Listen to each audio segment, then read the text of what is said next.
Kita bicara minggu lalu tentang kemuliaan Tuhan. Dan inilah kemuliaan Tuhan. Dia datang. Dulu dia datang ke kemah pertemuan tabernakel itu dengan menunjukkan awan yang pekat. Dipertunjukkan kepada semua bangsa Israel. Tetapi pada saat seperti ini, saudara, apalagi dengan kebangkitan Yesus Kristus, semua peristiwa ini terbuka bagi kita, bahwa kita dapat mengalami hal-hal yang demikian dalam kehidupan kita. Amin, saudara. Karena kebangkitan Tuhan Yesus Kristus, karena kebangkitan Tuhan Yesus Kristus, saudara, ini untuk membangun kita semuanya, untuk menyadarkan kita bahwa sudah dilakukan oleh Tuhan bagi kita. Kita bisa mengalami kebangkitan Yesus. Walaupun itu terjadi 2000 tahun yang lalu, tetapi sampai saat ini, setiap hari dibuka kesempatan kepada kita untuk mendapatkan kebangkitan. 1 Petrus 1 ayat 3-4. Terpujilah Allah dan Bapa Tuhan kita Yesus Kristus, yang karena rahmat-Nya yang besar telah melahirkan kita kembali oleh kebangkitan Yesus Kristus dari antara orang mati kepada suatu hidup yang penuh pengharapan, untuk menerima suatu bagian yang tak dapat binasa, yang tak dapat cemar, yang tidak dapat layu, yang tersimpan di sorga bagi kamu. Iblis mengatakan banyak sekali tipuan-tipuan kepada kita. Tetapi Tuhan Yesus, dia datang memberikan kehidupan kepada kita. Bahkan untuk menerima suatu bagian yang tak dapat binasa, yang tak dapat cemar, yang tidak dapat layu. Sangat berbeda suaranya dengan suara-suara tipuan iblis. Makanya Tuhan Yesus katakan, iblis itu adalah bapa dari segala pembohong. Ketika kita membaca firman itu, inilah kebenaran bahwa kebangkitan yang Yesus telah lakukan oleh Bapanya untuk kita menerima suatu kehidupan yang tidak akan binasa, tidak dapat cemar, yang tidak dapat lalu. Exciting, saudara, sangat exciting. Nah, walaupun Alkitab mengatakan tentang banyak cerita tentang kebangkitan, tetapi kebangkitan orang mati pada waktu itu hanya untuk kehidupan sementara, dan kemudian dia mati lagi, ya kan? Lazarus, dia mati lagi. Dan perbedaannya dengan kebangkitan Tuhan Yesus adalah dia menerima kuasa. Bukan hanya dia dibangkitkan dari kematian, tetapi dia menerima kuasa pada waktu dia dibangkitkan dari kematian. Apa yang terjadi saudara dalam kebangkitan itu? Ini dilihat oleh Daniel dalam penglihatannya 600 tahunan sebelum Yesus datang. Dia melihat satu penglihatan yang ditulisnya di Daniel 7:13-14. Aku terus melihat dalam penglihatan malam itu, tampak datang dengan awan-awan dari langit seorang seperti anak manusia. Datanglah ia kepada yang lanjut usianya, kepada Tuhan, kepada Bapa di surga, kepada Allah. Dan ia, anak manusia itu, dibawa ke hadapan Bapanya. Lalu diberikan kepadanya kekuasaan dan kemuliaan dan kekuasaan sebagai raja. Maka orang-orang dari segala suku bangsa dan bahasa mengabdi kepadanya. Kekuasaannya ialah kekuasaan yang kekal, yang tidak akan lenyap, dan kerajaannya ialah kerajaan yang tidak akan musnah. Kebangkitan ini berpadunya kuasa bumi dan surga. Ketika dia bangkit, dia menerima kuasa itu bukan saja di surga dengan Bapanya, tetapi juga di bumi. Saudara, kita tahu di surga itu yang terjadi apa? Kehendak Bapanya selalu terjadi di sana. Apa yang Tuhan Allah inginkan itu terjadi, makanya namanya surga. Tetapi di bumi ini masih ada kehendak Immanuel, kehendak Bob, Ibu Rosni, Ibu Tina, masih punya kehendak ya. Dan mungkin itu berlawanan dengan kehendak Tuhan. Ada kehendak-kehendak iblis di bumi ini. Makanya kita selalu diajarkan Tuhan itu supaya kita berdoa, Bapa, biarlah kehendak-Mu yang terjadi di bumi seperti di surga. Namun Allah telah menaklukkan penguasa bumi ini dengan kebangkitan Yesus. Amin, saudara. Jadi walaupun kita masih ada kehendak iblis, kehendak penyakit, kehendak dunia di dalam kehidupan kita di bumi ini, tetapi ada kuasa yang dari surga yang berkuasa di bumi ini. Di Matius 28:20 Yesus mengatakan, kepadaku telah diberikan kuasa di bumi dan di surga. Ini setelah dia hampir siap untuk naik ke surga. Jadi ini setelah dia dibangkitkan, dia menerima kuasa di bumi dan di surga itu. Di Kolose 1 ayat 13 dikatakan, Ia telah melepaskan kita, Yesus telah melepaskan kita dari kuasa kegelapan dan memindahkan kita ke dalam kerajaan anaknya yang terkasih. Jadi pindah dari kerajaan kuasa kegelapan di bumi di mana kuasa iblis itu bekerja, tetapi kita sudah dipindahkan walaupun kita masih di dalam hidup di dalam bumi, tetapi ada kerajaan, ada kuasa yang menaungi kita, yakni kerajaan Yesus Kristus. Efesus 2 ayat 6 katakan, di dalam Kristus Yesus Ia telah membangkitkan kita juga untuk dan memberikan tempat bersama-sama dengan Dia di surga. Jadi apa yang Yesus lakukan dalam kebangkitan itu adalah memindahkan kita dalam kerajaannya, bahkan mendudukkan kita bersama-sama dengan Dia di surga. So what are we doing? If that is the case, kalau itu benar-benar kasusnya, what are we doing now? Because we actually have that kind of power bersama-sama dengan Yesus. Ibrani 9 ayat 11 katakan, Yesus telah melintasi kemah pertemuan yang lebih besar di surga. Ketika imam bangsa Israel masuk ke kemah pertemuan tabernakel itu adalah gambaran daripada tabernakel yang ada di surga. Dan ketika Yesus mati membawa korban dengan darah dan tubuhnya sendiri ke hadapan Bapanya, dia masuk melintasi segala surga, masuk kepada kemah pertemuan Bapa di surga. Itulah kondisi kita sekarang, saudara.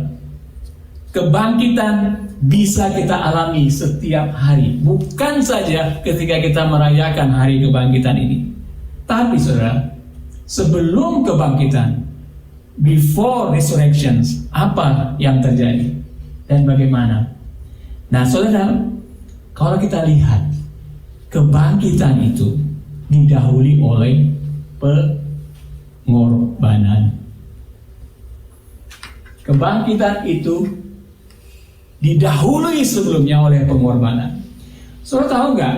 Tuhan Yesus itu dikatakan, kita katakan Tuhan. Di dalam Alkitab seakan-akan dia bisa melakukan segala perkara. He can do everything. Tetapi di dalam Alkitab di Kisah Para Rasul dikatakan bahwa Yesus ini dibangkitkan oleh Allahnya. Gitu. Artinya bukan Yesus yang membangkitkan dirinya sendiri, tetapi Bapanya. Dengan kata lain, Yesus tidak pura-pura mati, sebagaimana yang diyakini oleh saudara-saudara kita dari Bani Kedar, bahwa Yesus itu tidak mati dan kemudian dia hanya diserupakan dengan Yudas yang akhirnya mengambil tempat dia disalib. Dia tidak pura-pura mati, dia benar-benar mati, tetapi dia berserah. Sebelum dia mati, dia berserah sepenuhnya kepada Bapanya. Nah, pengorbanan Yesus ini bukan main-main, itu nyata, sakit, tapi juga ada kasih yang dilandasi.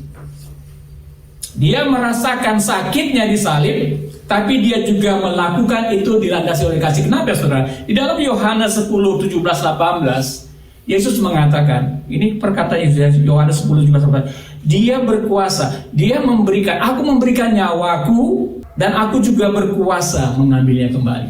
Yesus bisa memberikan, menyerahkan dirinya, dan dia juga berkuasa mengambilnya kembali. Tapi yang menarik di sini, dia berkorban, dia berserah kepada bapaknya untuk bapak yang mengambilnya kembali, bapak yang mengangkatnya kembali. Karena kisah para rasul mengatakan bahwa murid-muridnya menyatakan bahwa Allah yang membagikan dia, walaupun dia mempunyai kekuatan untuk bangkit, tetapi dia berserah kepada bapaknya, dia berserah pada waktu bapaknya, dia berserah pada kehendak bapaknya, dan bapaklah yang membangkitkan dia. Ini pembelajaran kita ketika kita mau masuk dalam pengorbanan, saudara. Sebab kebangkitan itu didahului oleh pengorbanan. Pengorbanan Yesus memang sakit tapi dilandasi kasih, artinya meskipun dia berkuasa mengambilnya kembali, tetapi dia persembahkan dan menyerahkan kepada kehendak Bapaknya untuk membangkitkannya. Dalam masalah yang kita hadapi, saudara, kita mungkin bisa berkorban, memberikan pelayanan atau dana kepada gereja-gereja di Indonesia atau orang lain dan sebagainya. Tetapi ketika gereja itu tidak melakukan sesuai dengan kehendak kita, mungkin kita ngedumel dan mengatakan, saya mau mengambil kembali, saya yang membangun. Jadi kita berkorban tetapi dengan ada iming-iming untuk mendapatkan kembali, ya nggak, saudara? Doa-doa kita, berdoa kepada Tuhan dan tidak dijawab, ya ada hak kita menuntut Tuhan, kenapa nggak dijawab doa saya? Sikap seperti itu sikap yang berkorban dengan doa, berkorban dengan uang, tetapi masih ada kuasa kita untuk mau menariknya kembali, mau revenge, mau kembali lagi supaya kita mendapatkannya, saudara. Saudara, tentang pengorbanan ini ada 3 hal, saudara. Karena sebelum kita bisa bangkit, kita perlu mengerti dan mengenal bagaimana kita berkorban. Saudara, yang pertama, korban seperti firman ini, bersukacitalah senantiasa, tetaplah berdoa, mengucap syukurlah dalam segala hal, sebab itulah yang dikehendaki Allah dalam Kristus Yesus bagi kamu. Janganlah padamkan roh. Korban yang pertama yang bisa kita lakukan adalah korban persembahan. Ketika kita berdoa, ketika kita bersyukur di dalam segala himpitan, dikatakan oleh firman Tuhan, bersukacitalah dalam segala hal, mengucap syukurlah. Itu sesuatu yang menyangkal diri kita, tetapi itulah pengorbanan. Dan kemudian doa juga, bukan hanya doa untuk kita, tapi juga doa untuk keluarga kita. Pengorbanan, juga pujian yang kita naikkan. Dan terima kasih Bob, Ibu Ria, sama Ibu Novi, mungkin ngambil anaknya dia di sekolah minggu. Jadi itu pengorbanan kita kepada Tuhan di dalam puji-pujian. Ini adalah penyembahan kita kepada Tuhan yang kita bisa lakukan di rumah, dan alangkah indahnya kita bisa lakukan bersama-sama di sini. Saya nggak tahu kalau orang tidak datang hari Minggu, dia mengorbankan kepada siapa gitu. Korban persembahan, ucapan syukur, korban persembahan doa, puasa, sesuatu yang sangat simpel yang bisa setiap kita lakukan. Yang kedua, saudara, pengorbanan dikatakan tentang memberi. Hendaklah masing-masing memberikan menurut kerelaan hatinya, jangan dengan sedih hati atau karena paksaan. Sebab Allah mengasihi orang yang memberi dengan sukacita. Allah sanggup melimpahkan segala kasih karunia kepada kamu, supaya kamu senantiasa berkecukupan dalam segala sesuatu dan malah berkelebihan dalam berbagai kebajikan. Persembahan finansial, memberi apa yang kita punyai untuk pekerjaan-pekerjaan Tuhan. Hendaklah masing-masing memberikan menurut kerelaan hatinya. Kapan terakhir kali kita memberi? Dan yang ketiga, saudara, persembahan tubuh kita. Karena itu, saudara-saudara, demi kemurahan Allah, aku menasihatkan kamu supaya kamu mempersembahkan tubuhmu sebagai persembahan yang hidup, yang kudus, dan yang berkenan kepada Allah. Itu adalah ibadahmu yang sejati.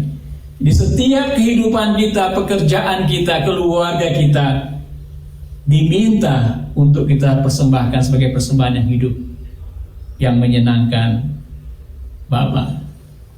Saudara, mungkin kita masih bisa di level yang 1. Mungkin kita masuk kedua, memberi. Mungkin kita juga bisa menyerahkan apa saja pekerjaan kita itu kita lakukan untuk kemuliaan Tuhan. 3 pengorbanan ini, saudara. 3 pengorbanan ini. Setiap hari kita jadi terbuka untuk mengalami kebangkitan, tetapi kita sering mengalami frustrasi, tidak bisa bangkit, tetap kering. Pikiran kita mungkin tahu kita harus bangkit, ya nggak? Tetapi tenaga rohani itu nggak ada.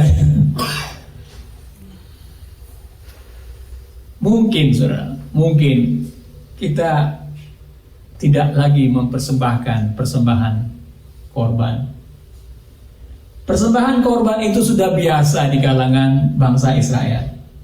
Ketika dia mengenal Tuhan, mereka mengenal Tuhan, setiap hari mereka datang ke kemah pertemuan yang kita dengar minggu lalu, membawa persembahan korban-korban. Tuhan menghirup persembahan lemak lembu, kambing yang dibakar oleh imam-imam. Senang ya? Mungkin kita tidak mempersembahkan korban saat ini karena kita makan korbannya. Lamb steak. Lamb. Siapa yang makan lamb terakhir ya? Istri saya suka lamb ya. Kita makan lamb, makan persembahannya. Pada waktu bangsa Israel mereka mempersembahkan itu untuk Tuhan. Waktu Yesus datang, pengorbanan itu sudah tidak selesai. Bagian Yesus sudah melakukan pengorbanannya yang paling baik, dia sudah tunjukkan. Dan Bapaknya membangkitkan dia. Sekarang kita ditantang. Karena tanpa pengorbanan tidak ada kebangkitan. Apa korban yang kita bisa berikan? Dari mulai yang kecil, yang kedua, yang ketiga adalah kesempatan bagi kita semuanya. Semoga saudara, kebangkitan kita bisa alami setiap hari dalam kehidupan kita.